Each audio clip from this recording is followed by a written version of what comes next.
Hello everybody and welcome to the show. Yes, this is the first time that I've said that on this channel. So yeah, hello everybody, it's George here, but this time in the guise of Pixar Cars Maurice Wheelks, because he is the closest thing that Pixar have done in their cars range to my Land Rover OC. So I'm going to be using him. The reason why I'm making this video is because in the past week or so I first watched Cars on the Road. I'd seen bits of it on YouTube before but never actually seen the full episodes, and I've got to say it's absolutely brilliant. I absolutely adore it, and there were loads of parts in it that made me chuckle, and there were some great characters in it. And so I went into the Entertainer the other day and I bought a load of cars from it, and I also found some on eBay. They've not arrived yet, so whilst we're waiting for those, let's review these ones. Oh, and this one. Let's start with this one first. So two of these are colour changes like this one, the other two are just diecast. So this one is one of the colour changes. Let's start by looking at the packaging. So at the top you've got a picture of the baby Quadratorchosaurus. I actually said it in one go, there we go. That was a good episode with the Dino Park. And then you got the window and the packaging at the bottom. It says colour changer in the top right corner, and it says 2-in-1 in the bottom left corner, War and Peace on the back, and then it just shows you the colour changing feature. I did have one of these, but I had a sort out a few months ago and got rid of a load of my Pixar cars, including the one of these that I originally had. But I saw it in the shops today and thought, why not? So let's get this guy out again. Okay, this one doesn't really want to come out. Bit of a stubborn one, this baby Quadratorchosaurus. Is there any reason why? I don't know. There we go. So here we go. I love how they've made everything look all Stone Age and that, and they got the big stone tyres and all the spikes like a Stegosaurus along the back with the spike on the nose, and they move in herds. And oops, it's yeah, very well made. You know, I have to say, I know I've said it before, unless I can get a diecast version, I'm not a big fan of the colour changing ones. But there's one that I bought, which I'll show you in a minute, which I think does suit the colour changing one. Not a lot else to say really. I think it's just sort of a greenish colour, and yeah, it's so clever how they've made all the cars look prehistoric.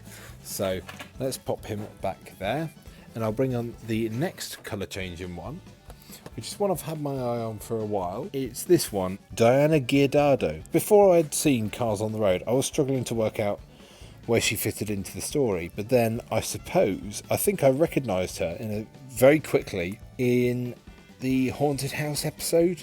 I think she was the first one to dance with McQueen at the ghost party.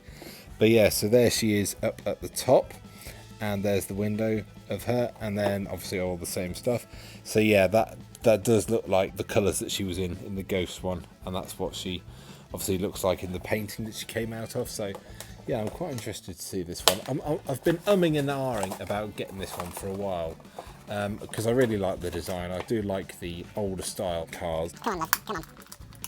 Let's free you from your prison, like, there we are. Well, here we are. Yeah, that's a really nice design. That I'm not sure what she's based on. Obviously some sort of old American car. She like a black or very dark maroon colour. Like I say, if I do find a diecast one, I will definitely get it. But for now, I think especially with this one, seeing as she's a ghost, it's a nice touch that she's a colour changer. Also, completely random fact that I saw on the Disney Pixar Cars wiki page. Apparently, Diana Geardo is named some part after the animation manager Diana Guardado, who worked on Cars on the Road. So there you are, there's a useless factoid for you. And now let's get into the diecasts. First off, here is our good old friend Cruz Ramirez, but in Rusty's colours. I didn't know this one existed. I was trying to work out what colour she was in the very last episode of Cars on the Road. Oh, I've just also noticed the background of the packaging, it shows you the route that Mater and Lightning took on the journey, which is really cool. I've never noticed that before. There we go. Oh, she's very, very glossy.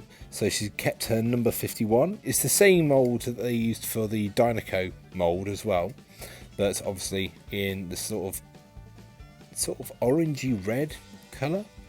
And she's not got racing tyres on now. She's got her sort of normal road going tyres, same as the ones that she had in most of Cars 3. And then the very last one, which is another one I've been umming and ahhing about for a while, is Jeremy, who was the shy, timid one from the Road Warriors episode. And so there he is. Oh yes, I forgot to say that about the Cars on the Road logo. Not much else on the back apart from the fact that there he is. So he's got a lot more matte colours. His paint is a lot more rough to the touch. He's got a very, very timid look on his face. Are these all supposed to be chains going down the sides? He's got them on the back, either side of his rear windscreen and on the top of his bonnet. He's got a little hammer on his right side. Is he sort of like a light blue colour? And he's got all the spikes on the top of his roof, obviously mimicking sort of spiky hair like the Mad Max Roadstar. Oh, I've just noticed that on his left side he's got, now is that a giant screwdriver or some sort of axe? I love all the rust details around him as well. Yeah, now let's wait for the other ones to come through the post. Okay, so the other two items have literally just arrived in the post, and I think I've said this on this channel before, but I have a fascination for anything to do with land or water speed records. And of course there was that episode with the salt flat races in Cars on the Road. So here's Peggy Lee. Look at her.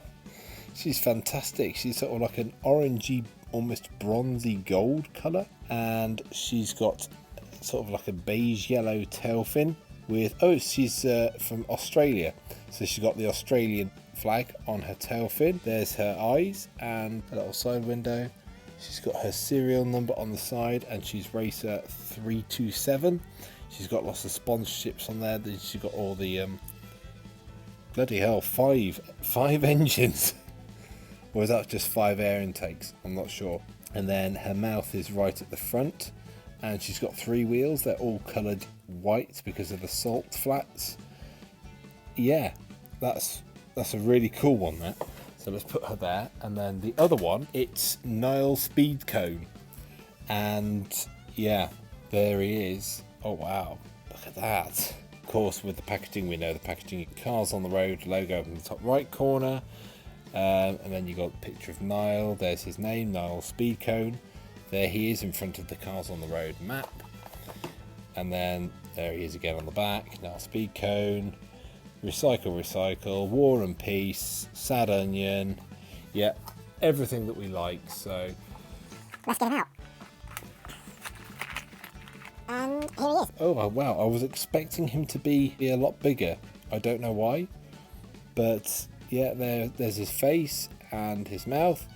Oh, interestingly, his tyres and underside aren't white, even though he was one of the salt flat racers. He was the very first one that we saw properly in full. Red and yellow striped tail fin. I'm not sure if that gives us any clues to the particular country that he represents. And he's orange, I think, sort of a very, very light orange. And not a lot else to say really. I just, like I say, I have a fascination with all things land speed records. So here is everything, or everyone rather, from our Cars on the Road haul today. I just wanted to share this with you because, again, I like to think of my videos as a public service. So if, like me, you're into collecting Pixar cars toys, then do go ahead and check these ones out because they are pretty awesome, especially Diana, Peggy, and no, they're all awesome really. Anyway, thank you very much for watching this video. I hope you enjoyed it. If you did like it and you like what you see, don't forget to like, comment if you fancy, and subscribe if you haven't already. And I will see you in one of my other guises in the next video, whenever that is. Cheers guys, take care. And you'll open up your window and you'll suddenly find that a peanut has knocked on your door. It doesn't make sense, it doesn't make sense, but if you understand this, then you're mad. It doesn't make sense, it doesn't make sense, and the singing is also quite bad.